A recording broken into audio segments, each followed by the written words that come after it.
Hello everyone!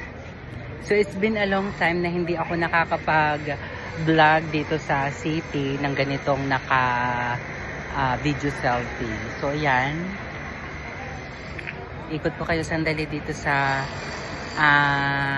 Benihuda. Ito yung busiest place dito. So mostly, kasi ngayon ni Thursday, kaya walang masyadong mga Pilipino. Alam nyo naman, kasi gawa ng pag Thursday, linis and then luto para bukas sa Shabbat. So mainit, kaya yon, ako magsasalamin muna sandali.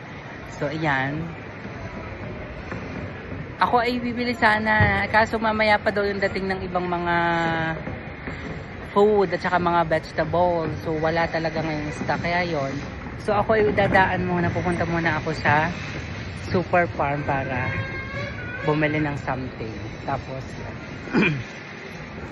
diba, tambay-tambay lang ng konti kasi gawa ng yung alaga ko naman ay may kasama doon, kaya yon, tatambay-tambay muna ng konti.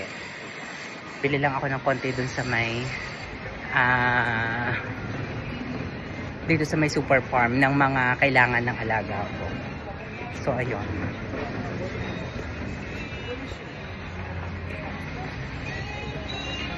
summer na ngayon everyone, kaya talagang mainit. So yun lang everyone, thank you so much.